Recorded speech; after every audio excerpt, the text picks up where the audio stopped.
Greetings, this is James Gilliland with World Puja. We've got another great show. We've got Neil Kramer. He has a great topic, the void in the ultrasoup. Neil Kramer is an English writer, speaker, philosopher in the fields of consciousness, metaphysics, shamanism, and ancient mystical disciplines.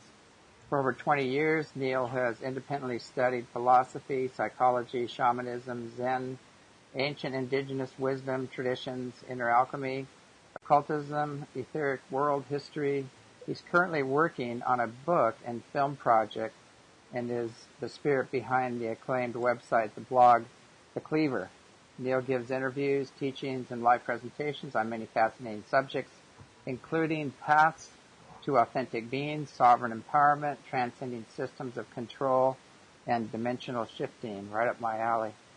So anyway, let's welcome Neil to the show. Neil, are you with us? Yes, I am, James. Thank you for having me here. Oh, thanks for coming on the show. I love those two topics you have, the void and the ultrasoup. Do you want to go in and kind of give the listeners a description of those two subjects? Sure, yeah. Well, I think in choosing those two words, I just chose something that represents really what is something that everybody is presented with in this life, which is a choice, quite a fundamental choice. And the void is something that, as we'll go into, is what presents itself when we choose not to engage with life and not to engage with the transcendent journey of life and just drift through it, which from an extremely sort of zoomed out perspective is not the end of the world, so to speak. Drifting through life, it just is a very, very, very slow way of proceeding. And the void, as the name suggests, is quite a few writers and sort of spiritual philosophers may use this term. What I mean by the void is a sort of black hole type situation which may present itself inside. And it's something that manifests when we choose to disavow the inner work, as we mentioned last time we spoke. And it becomes something almost that takes on a life of its own. It presents itself, unfortunately, in probably most people that one would come across in normal day-to-day mainstream life on the street. And it's so sort of perplexing and so unpleasant that most people spend most of the time and most of their efforts in moving away from that void and doing whatever they can to pretend it doesn't exist. So that's what that is, and we'll get into that. And the ultrasoup really is a slightly sort of tongue-in-cheek term that I used a few years ago in an essay, really to describe the extraordinary potential energy that is available in this world as a sort of unindividuated matter. You know, the world, the state of potential where anything can be manifested as experience or as an object or a texture or a colour, and it's just a state of potential which is just waiting to be shaped by consciousness. And it's really the natural state of things with which we interact when we do choose to take our own life seriously and take a proper look at what we are doing ourselves. So those two terms, the void and the ultrasoup, are sort of like the poles through which we could say most lives track. So if you don't know what you're doing, then there is this gravitation, as with a black hole, towards the void. And if you do know what you're doing and you have some idea of the gravity and the sort of meaning of your own journey, even though you may not know all the details, the fact that you acknowledge that you are on a path and you are on a journey and there's something special about it, that then begins to take you to this extraordinary space of potential and of substance and of divinity, fundamentally. And this kind of ultrasoup, you know, this akashic field, whatever you want to call it, is really the space that is the natural trajectory through which most people would go to if they were left entirely to their own sort of organic devices and they had all the time and space that they should have. So yeah, that's what that kind of means really. And it's just again a lot of shorthand just to show us. They're just kind of mental models that we can play around with. They're not absolute kind of empirical philosophies or anything as grand as that.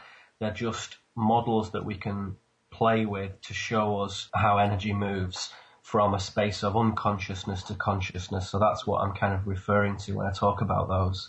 Yeah, the other day I just actually got back from Shasta and had to do 3 lectures right in a row, and wonderfully enough, there were some very awakened people that came to this event, so I could really get into depth on a lot of the issues. But I noticed when I left and I got out into the mainstream, I would see people walking around doing their everyday life and social consciousness, and they did seem like they were in this void and there was no love or joy or no depth. There was just this emptiness of a body that was just almost like a robot going about its daily business. Yeah, well, I mean, it is a very unusual thing. I mean, there's a saying and an idiom in my homeland, England, which is better the devil you know. And it's something that people often say when they're presented with an opportunity to do something different, or if they perhaps would consider leaving a job that they were unhappy with, or maybe leaving a husband or a wife even that they were not happy with. You would say, well, better the devil you know. Mm-hmm. And it's a shortened version of the full expression, which is better the devil you know than the devil you don't. And it really means that it's better to deal with something that you're accustomed to and comfortable with, even if it's not very good, rather than take the risk of something unknown. And what it shows us is that the unknown is so strongly equated with negativity in the social mainstream vibe that most people just don't want anything to do with it.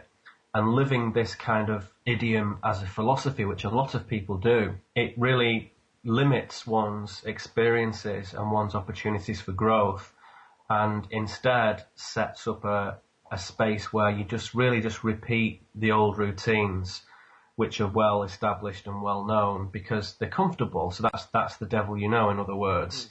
And it stifles any sort of forward movement or discovery and so on and so forth. And it's a very insidious and a very powerful negative philosophy.